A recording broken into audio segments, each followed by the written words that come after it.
Hi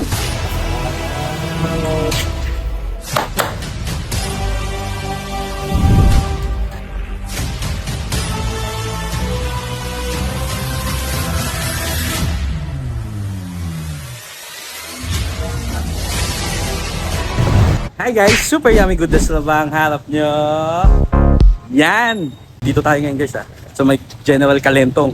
Lagpas lang to ng konti dito sa Junex and Vangelis store guys. Ayan, yung tindahan ng mga fries at processed meat. O ikita nyo dito, 1 to 2 hours lang guys. Ubus na. Ito ang Mimas Eatery guys. Ayan, restaurant quality, grabe guys. Tamang serving, para sa tamang presyo. Napakasarap. Kaya ang pahinta nyo, punta natin. Dito lang yan, sa may Kalentong guys. Tara na, let's go! Yung siya si Rodel. Ako si Mili.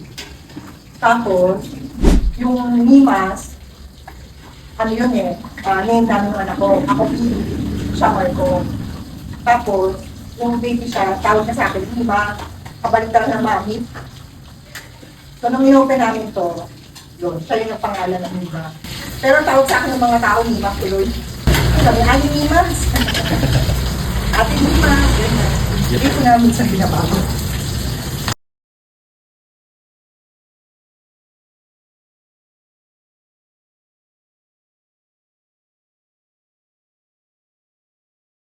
Dati sa ano yun sa bangko yun nagtatrabaho.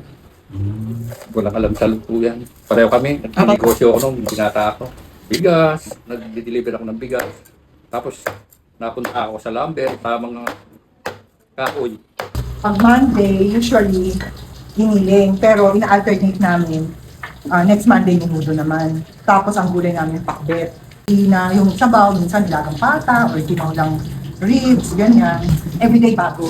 Tapos pag Tuesday, ayan, sisig, nilagang, baka, pakso na pata, or Korean barbecue, ganyan. Wednesday, wala kaming sure na ulam. Minsan chicken feet, beef, ganyan. Pag Thursday yun, kare-kare. Yun lang yung nakaschedule na ulam. Friday, munggo, dinuguan, tapos either beef, machado, beef caldereta, beef puchero, ganyan. Yun. Tapos may pansit kami. Pag Friday lang. Pag Sabado at Linggo po? Close kami. Pahinga naman. So ayan guys, dito tayo ngayon kay Mimas Eatery. Dito lang yan sa Kalentong guys. Nagpas lang siya ng Junex and Vangelis store guys. Yung may mga fries yan. Pakita natin sa screen. Nagpas lang ng konti. Tapos makikita nyo, every Mondays to Fridays. Ayan. 1 to 2 hours, ubus na agad siya guys. Ayan. Ganun siya kasarap. Dati pinipilahan siya nung may pwede pa lumabas yung Don Bosco. Tapos ayan, aga pa rin siya naubos. Ayan. Ito yung sisig na guys. Yung pamatay ng sisig. Sisig. Kaya tayo, ampay tayo. Tara, let's go. First bite, sisig.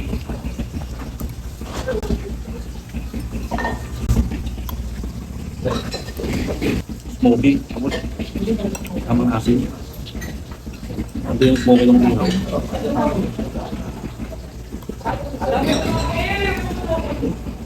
Parang dinala sa Pampanga. 18 years na ito guys, yung kita rin ni Ate Mima. Restaurant quality yung sinaserve nila dito. Nung bata ko, natikman ko na rin dito yung ano. Nakakain na ako dito ng bata. Tapos masarap yung kare-kare nila dito. Tuwing Thursday yung kare-kare. Mas try guys. Ito sisig Tuesday. Yeah.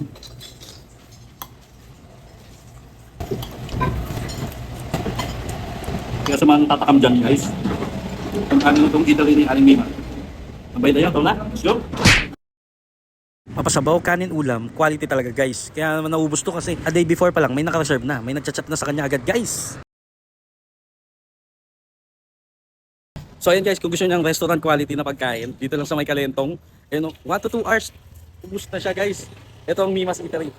Ayun, may take out pa ako. Kaya ano pa hintay nyo? Punta nyo to, let's go!